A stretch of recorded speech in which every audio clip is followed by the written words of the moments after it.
মই কুলেন কলিতা আৰু আপোনালোকে চাই আছে টিএলএম এডএছবি কুলেন। আজি মই হাই স্কুলৰ ছাত্ৰ ছাত্ৰীসকলৰ কাৰণে ত্ৰিগোনোমেট্ৰিৰ এটা বেলেগ বিষয় লৈ আহিছো আৰু সেইটো হৈছে ত্ৰিগোনোমেট্ৰিৰ যিবিলাক আইডেন্টিটিজ আছে বা যিবিলাক সূত্ৰ আছে সেই সূত্ৰবিলাক কিদৰে আমি এটা সৰভুজ বা হেক্সাগনৰ সহায়ত আমি মনত ৰাখিব পাৰো তাৰ কৌশল আজি আমি শিকিম। আমি ইয়াৰ আগৰ ভিডিঅ'ত ত্ৰিগোনোমেট্ৰিক কোণবিলাকৰ সাংখ্যিক মান কেনেকৈ নিৰ্ণয় কৰিব পাৰি তাৰ আমি এটা বেলেগ ভিডিঅ' আমি বনাইছিলো। আজি আমি কৰিম তাৰ আইডেন্টিটিজ বিলাক কিদৰে মনত ৰাখিব পাৰি তাৰ ওপৰত। আমাৰ ভিডিঅ'টো চাওঁ।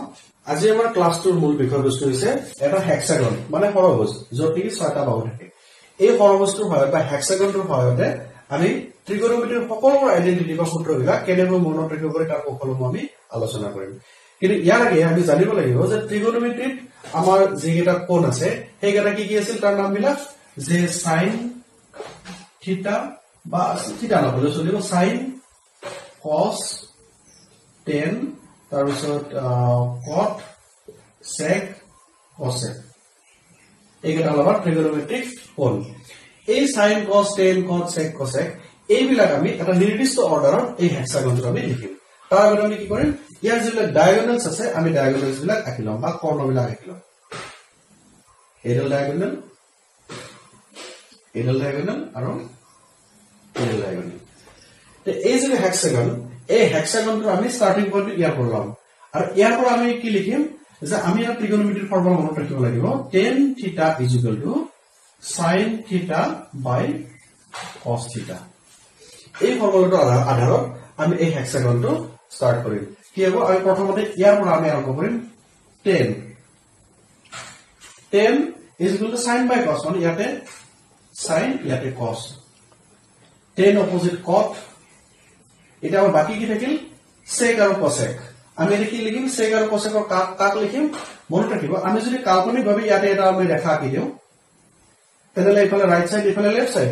এই ৰাইট সাইডত সকলোবোৰ c ৰে আৰম্ভ হোৱা এংগেলবিলাক লিখিব লাগিব যেনে c for cos c for cot আৰু c for cosec অৰ্থাৎ cosec ইয়াতে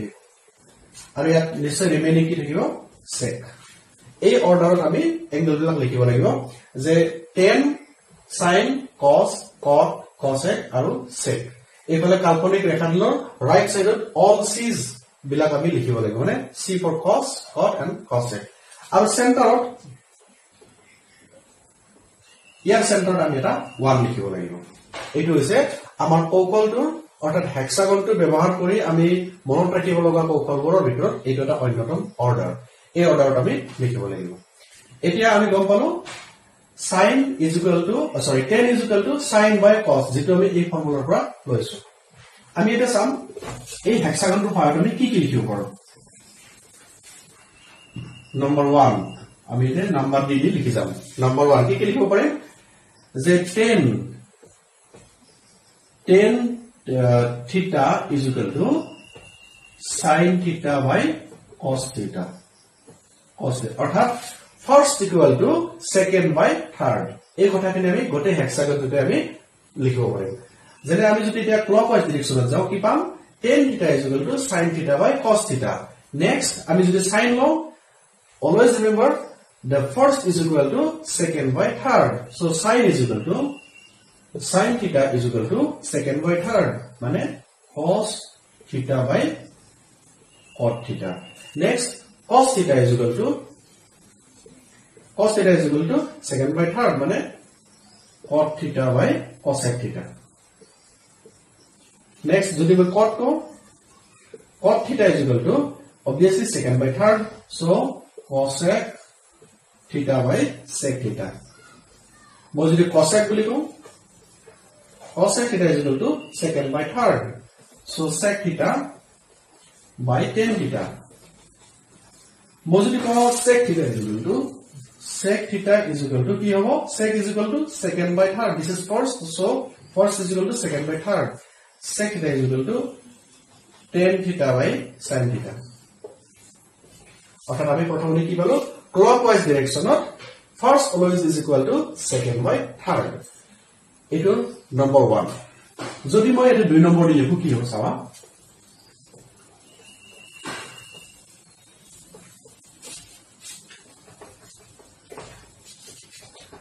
Number 2. আমি কৈছিলো এবাৰ ক্লকৱাইজ ডিৰেকশ্যনত এইবাৰ আমি আহিম এন্টি ক্লকৱাইজ ডিৰেকশ্যনত এনেকে আহিম এনেকে ইয়াৰ ৰেশিও বিলাক কি হ'ব চাওঁ যদি মই 10 ৰ পৰা স্টাৰ্ট কৰো সে 10 থিটা is equal to anti-clockwise direction of first is equal to second by third. So 10 is equal to sec theta by second by third cosec theta. Cosec theta. More than sin law, sin theta is equal to anti-clockwise direction. Sin is equal to 10 by sec. 10 theta by sec theta. More than cos law, কি হ'ব যিকোনো cos ললে কি হ'ব sin by 10 অর্থাৎ first is equal to second by third এটা anti clockwise আহিব না গতিকে sin theta by 10 theta and so on মানে clockwise direction or anti clockwise direction যেটো direction এটা নহওক কিয় always first is equal to second by third আর দুইটা ক্ষেত্রতে অর্থাৎ clockwise বা anti clockwise direction দুইটাৰ ক্ষেত্ৰতে আমাৰ এই নিয়মটো থাকিব যে first is equal to second by third আমি এটা শিকিলো নেক্সট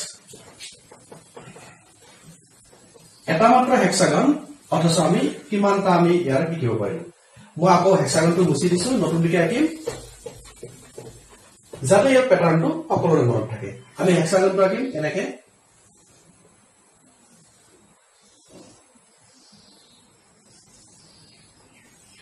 হেক্সাগন তাৰ যদি আমি ডায়াগোনাল বিলাক আকি দিও diagonals and write 1 at the center starting from 10 is equal to sin by cos 10 opposite cot and if you draw an imaginary line then all is in the right side here so c for cos c for cot and c for cosec remaining is sec and 1 at the center এইবাৰ আমি নতুন এটা লিখিম কি যে আমি ইয়াৰ মাজত যে ওয়ান লিখিছো কি হ'ব এই ডায়াগোনালটোত ডায়াগোনালি যদি আমি অপোজিট এংগল বিলাক চাও এফালে আছে sin তাৰ অপোজিটত আছে cosec আমি এৰ কি ক'ব পাৰিম যে this sin into the opposite is equal to 1 অৰ্থাৎ sin theta into the opposite one which is cosec theta is equal to 1 মানে a2 into a2 is equal always 1 next a2 into a2 মানে diagonally opposite জিবিলাক angles থাকিব সে মই যদি cos কওঁ তেনে ইয়াৰ diagonally opposite angle হ'ব sec theta into sec cos theta into sec theta is equal to 1 তেনে কি আছে 10 theta into diagonally opposite আছে কি cot theta is equal to 1 আমি 1 টো লিখাৰ উদ্দেশ্য বহুতখিনি আছে তাৰ ভিতৰত এইটো এটা যে এটা এংগলৰ যা ডায়াগোনালি অপোজিট এংগলটো যদি মাল্টিপ্লাই কৰা হয় তেন্তে তাৰ ভ্যালু ইজ ইকুয়াল টু 1 হৈ যায় এটো আছিল আমাৰ 3 নম্বৰ মন থাকিব না এতিয়া আমি যদি কম 4 নম্বৰ কি থাকিব sin theta is equal to diagonally opposite যেটো এংগল থাকিব this is always reciprocal to the first মানে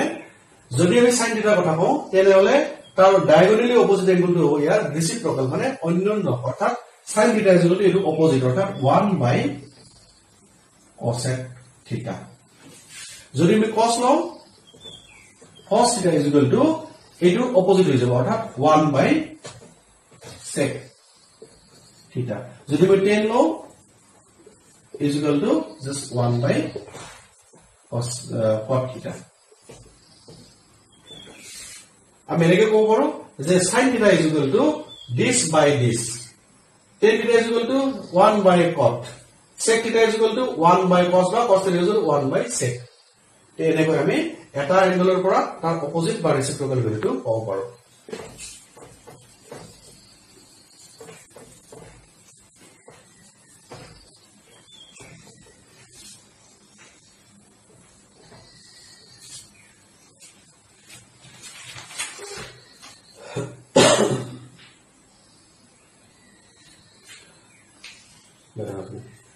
5 নম্বৰটো আমি 5 নম্বৰতে চাম কি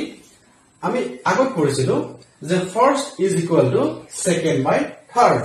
এবাৰ আমি কৰিম first into third is equal to second মনে থাকিব নহয় যে first into third is equal to second মানে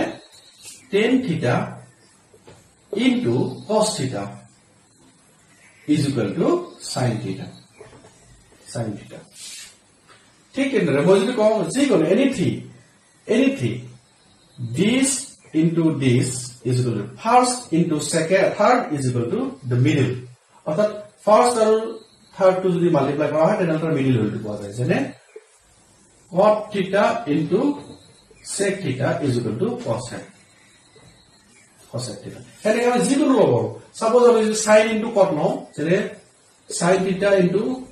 cot theta is equal to মানে sin into cot first and the third is equal to the middle অর্থাৎ cos theta এনেকে আমি G কোন তিনটা রেশিওর first and the third equal to middle হয়ে যাবে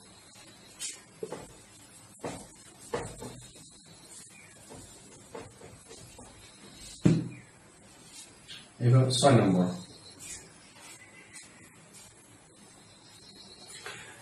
আমি যদি নতুন করে হেক্সাগনটো আকো কি পাম যে হেক্সাগনটো আকিলে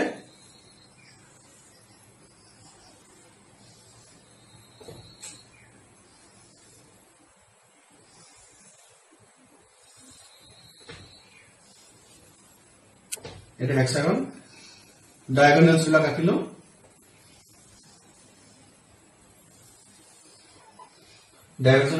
diagonals bilakor efale 10 is equal to sin by cos 10 opposite cot all is in the right side gotike cosec and remaining is sec and 1 at the middle এক টু মিডল থাকে এতিয়া আমি যদি হরাইজন্টাল লাইন এর লাগু এনেকে আমি জানো যে এটা যদি ত্ৰিভুজৰ দুটা কোণৰ মান যোগফল যদি 90 ডিগ্ৰী হয় তাহলে তাক আমি কমপ্লিমেন্টাৰি অ্যাঙ্গেল বলি কোৱা হয় অৰ্থাৎ দুটা কোণৰ যোগফল যদি 90 ডিগ্ৰী হয় তাক কমপ্লিমেন্টাৰি অ্যাঙ্গেল বলি কোৱা হয় অৰ্থাৎ এতিয়া যদি আমি চাও যে sin আৰু cos আমি যেটো হরাইজন্টাল লাইন লৈছো এই হরাইজন্টাল লাইন কি হ'ব sin of theta is equal to cos of its complementary angle মানে cos of 90 degree minus theta এখিনি মনত ৰাখিব লাগিব অর্থাৎ sin theta is equal to complementary angle of the cos theta অর্থাৎ sin theta is equal to 90 minus theta যদি মই এইডাল লেকে হরাইজন্টাল ড্র কৰো কি হ'ব tan theta is equal to cot of 90 degree minus theta এটো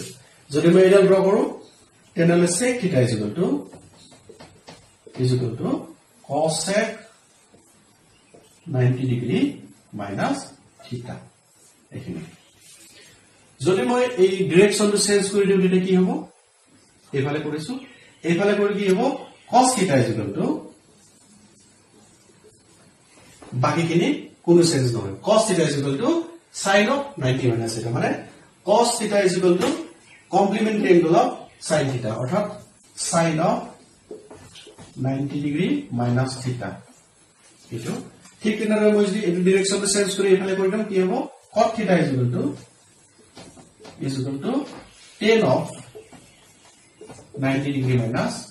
theta আৰু যদি মই এনেকে চেঞ্জ কৰি দিম cosec theta is equal to sec of 90 degree minus theta অর্থাৎ আমি সুপার হেক্সাগন যেটো আমি পাইছো এই হেক্সাগনটোৰ যদি আমি ভাৰ্টিক্যাল লাইন বিলাক ড্ৰ কৰো এই ভাৰ্টিক্যাল লাইন ড্ৰ কৰিলে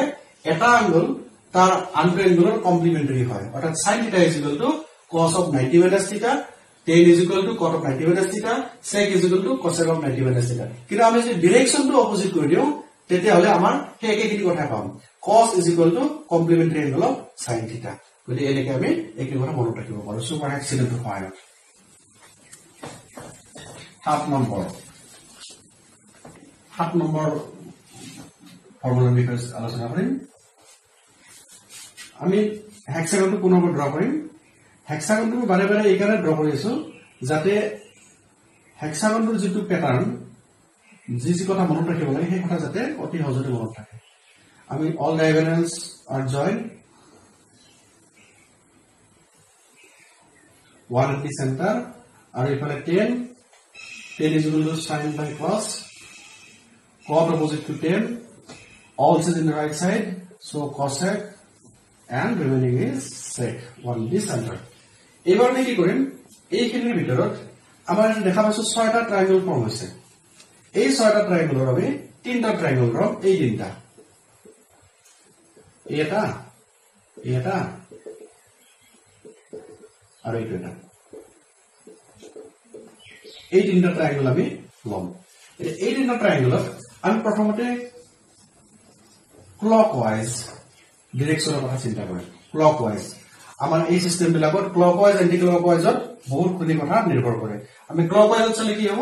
আমাৰ এইটো ডিৰেকচন আহিব এইটো ডিৰেকচন ইয়াতে ক্লকৱাইজ এই তিনটা আমি ক্লকৱাইজ ডিৰেকচনৰ আমি কথা পাতিম ফাৰ্স্ট ট্ৰায়াঙ্গল প্ৰথমটো ট্ৰায়াঙ্গললৈ কি হ'ব এইটো ধৰ্মমতে clockwise direction যদি আমি চাও কি হ'ব this square plus this square is equal to this square এটা এটা প্যাটার্ন আমি মনত ৰাখিব লাগিব কি this square মানে sin square theta plus this square মানে cos square theta is equal to this square মানে 1 square মানে 1 next eto this square plus this square is equal to this square মানে 1 plus this square মানে cos square theta is equal to this square cos x square theta অর্থাৎ আমি এটা ট্ৰায়াঙ্গলৰ first square is equal to plus second square is equal to third square এটো same হ'ব কি হ'ব tan square theta plus 1 is equal to sec square theta trigonometry বৰ গুৰুত্বপূৰ্ণ এই তিনটা আমি এনে ধৰণে লিখিব পাৰো এতিয়া যদি আমি এন্টি ক্লকৱাইজ ডিৰেকচন বুলি ক'লে কি হ'ব এই সিস্টেম হৈ যাব এটো এই সিস্টেম এন্টি ক্লকৱাইজ এবাৰ কিন্তু কোন কথা মনত ৰাখিব লাগিব এন্টি ক্লকৱাইজ বুলি কোৱাৰ লগে লগে মাইনাস চিন এটা আহিব কেনেকৈ আহিব ইয়াত দেখিছো মই anti clockwise ডিৰেকচনত this square minus this square is equal to this square অৰ্থাৎ 1 minus cos square theta is equal to sin square theta এটো এন্টি ক্লকৱাইজ এটো ট্রায়াঙ্গল কি হ'ব this square minus this square is equal to this square অৰ্থাৎ cosec square theta minus cos square theta is equal to 1 আৰু এটো triangle কি হ'ব this square minus this square is equal to this square অর্থাৎ sec square theta minus 1 is equal to tan square theta তে এনেকৈ অতি সহজতে আমি এই হেক্সাগনটো ব্যৱহাৰ কৰি ট্ৰিগোনোমেট্ৰিৰ আটাইতকৈ ইম্পৰ্টেন্ট যিবিলাক ফৰ্মুলাজ আছে আৰু সেই ফৰ্মুলাবিলাকে আমি নিৰ্ণয় কৰিব পাৰো এই বিলাকক যদি আমি এক্সপেন্ড কৰো তেনেহলে আকৌ নতুন ফৰ্মুলা আমি পাম গতিকে এটা সুপাৰ হেক্সাগন কিন্তু আমি বহুত বেছি ফৰ্মুলা একে সময়তে নিৰ্ণয় কৰিব পাৰিছো আশা কৰো এই যিখিনি এই টেকনিকৰ সহায়ত ট্ৰিগোনোমেট্ৰিৰ মনত ৰাখিব লগা কথাখিনি ছাত্ৰ ছাত্ৰীসকলে অতি সহজতে বুজি পাব আৰু যদি বুজি পাও বুলি কোনো ছাত্ৰ ছাত্ৰী অনুভৱ কৰে তেনেহলে মোৰ আজিৰ ভিডিওটো সাৰ্থক হ'ব বুলি ভাবিম যদি আজি কোনো ছাত্ৰ ছাত্ৰীয়ে মোৰ ভিডিওটো প্ৰথমবাৰৰ বাবে চাইছে আশা কৰো তেওঁলোকে সাবস্ক্ৰাইব কৰিব যাতে মোৰ আগন্তুক এনেকুৱা ভিডিওবিলাক তেওঁলোকে অতি সহজতে প্ৰথমতে চাব পাৰে ধন্যবাদ